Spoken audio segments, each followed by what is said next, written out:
বেগম রোকেয়া বিশ্ববিদ্যালয়ের গণযোগাযোগ ও সাংবাদিকতা বিভাগের সহকারী অধ্যাপক জনাব মোহাম্মদ মাহমুদুল হক স্যারকে গত বৃহস্পতিবার বিকাল 3:30টার দিকে মিথ্যা মামলায় গ্রেপ্তার করে পুলিশ।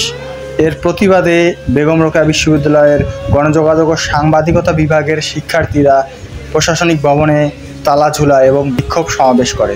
আপনারা তার যেই নমুনা এখন দেখতে পাচ্ছেন, তারা প্রশাসনিক ভবনে তালা ঝুলায় এবং তাদের প্রত্যেকের একটাই দাবি, সেটা হচ্ছে যতক্ষণ পর্যন্ত বেগম রোকেয়া বিশ্ববিদ্যালয়ের সহকারী অধ্যাপক গণযোগাযোগ ও সাংবাদিকতা বিভাগের জনাব মোহাম্মদ মাহমুদুল হক স্যারকে ছেড়ে দেওয়া হবে না, ততক্ষণ পর্যন্ত তাদের বিক্ষোভ মিছিল চলবে এবং প্রশাসনিক ভবন থেকে ততক্ষণ পর্যন্ত তালা খোলা হবে না।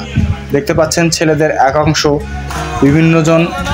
বিভিন্ন ধরনের স্লোগান দিচ্ছেন। তাদের একটাই দাবি, মাহমুদুল হক স্যারকে নিঃশর্ত মুক্তি দিতে হবে। আমরা জানি জুলাই বিপ্লবে বিভিন্ন শিক্ষকগণ বিভিন্ন ধরনের ভূমিকা অবতীর্ণ হয়েছিলেন। এরই প্রেক্ষিতে তার বিপক্ষে একটি ভুয়া এবং মিথ্যা মামলা দেয়া হয়, যার ফলে আমাদের শিক্ষার্থীগণ আন্দোলনে নেমে পড়ে। এই ভুয়া মামলায় কোনো ধরনের যাচাই বাছাই না করে যারা প্রশাসনিক লোক ছিলেন তারা নিজ বাসভবন থেকে মাহমুদুল হক স্যারকে গ্রেপ্তার করে।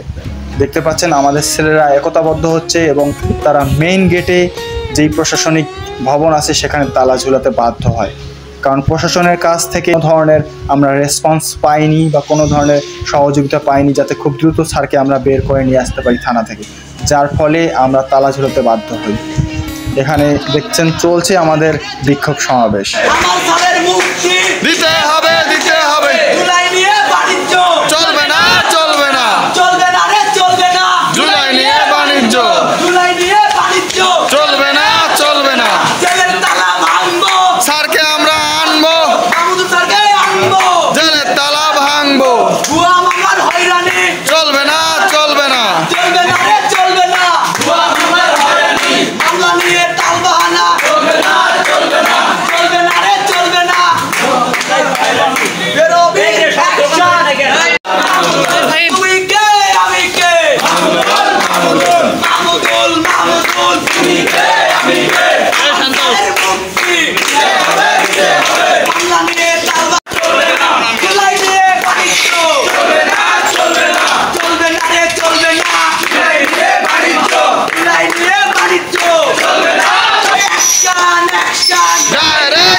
এখন ক্যাম্পাসে